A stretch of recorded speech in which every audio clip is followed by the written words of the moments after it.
മേഞ്ചിറ പാടശേഖരത്തിൽ നടപ്പാക്കിയ കൃഷി ജലസേചന പൈപ്പ് ലൈനിന്റെ ഉദ്ഘാടനം നടന്നു. തൃശൂർ ജില്ലാ പഞ്ചായത്ത് തോളൂർ ഗ്രാമപഞ്ചായത്തിലെ മേഞ്ചിറ പാടശേഖരത്തിൽ നടപ്പാക്കിയ കൃഷി ജലസേചന പൈപ്പ് ലൈനിന്റെ ഉദ്ഘാടനം ജില്ലാ പഞ്ചായത്ത് മെമ്പർ ജിമ്മി ചൂണ്ടലാണ് നിർവഹിച്ചത്.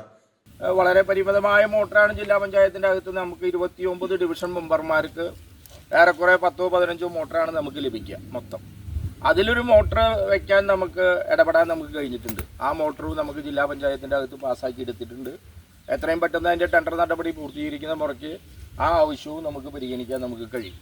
അപ്പോൾ ഈ കാർഷിക മേഖലയിലെ പദ്ധതികൾ കൂടി ഉൾപ്പെടുത്തിയാണ് ജില്ലാ പഞ്ചായത്ത് നല്ല രീതിയിൽ മുന്നോട്ട് പോകുന്നത്. ഈ സാമ്പത്തിക വർഷം തന്നെ ജില്ലാ പഞ്ചായത്തിൻ്റെ വികസന fund, CFC grant, on fund ഒക്കെ ഉൾപ്പെടുത്തി നമ്മൾ ഏറെക്കുറെ 48 ലക്ഷം രൂപയാണ് കാർഷിക മേഖലയ്ക്ക് മാത്രം ഈ ഡിവിഷനിൽ വ്യത്യസ്ത കോൾ പടവുകളിൽ, അതായത് തോളൂര്, കൈപ്പറമ്പ് പഞ്ചായത്തുകളിൽ വ്യത്യസ്ത കോൾ പടവുകളിൽ നമ്മൾ പദ്ധതിയുമായി ബന്ധപ്പെട്ട് ഈ വർഷം സാമ്പത്തിക മേഖലയിൽ ഈ കാർഷിക പദ്ധതിയിൽ ഏറ്റവും മുന്തിയ പരിഗണന ഞാൻ കൊടുത്തത് കാർഷിക മേഖലയ്ക്ക് തന്നെയാണ്.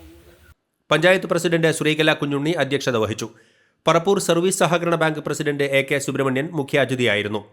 മേഞ്ചിറ പാടശേഖരത്തിൽ പത്രോപ്പുല്ലി, ചെറുമുക്ക് തുടങ്ങിയ ഉയരം കൂടിയ ഭാഗങ്ങളിലേക്ക് വെള്ളമെത്തിക്കുന്നതിന് കർഷകർ വർഷങ്ങളായി അനുഭവിച്ച പ്രയാസത്തിന് ഇതോടെ പരിഹാരമായി. ജില്ലാ പഞ്ചായത്ത് വാർഷിക പദ്ധതിയിൽ 6 ലക്ഷം രൂപ വകയിരുത്തി 6 ഇഞ്ച് വ്യാസത്തിൽ 400 മീറ്റർ പൈപ്പ് ലൈനിൽ കൂടിയാണ് ഈ ജലസേചന പദ്ധതി പ്രകാരം വെള്ളമെത്തിക്കുന്നത്. 200 ഏക്കറോളം വരുന്ന സ്ഥലത്തെ നെൽകർഷകർക്കാണ് ഇത് പ്രയോജനപ്പെടുക എന്ന് ജില്ലാ പഞ്ചായത്ത് മെമ്പർ വിശദീകരിച്ചു.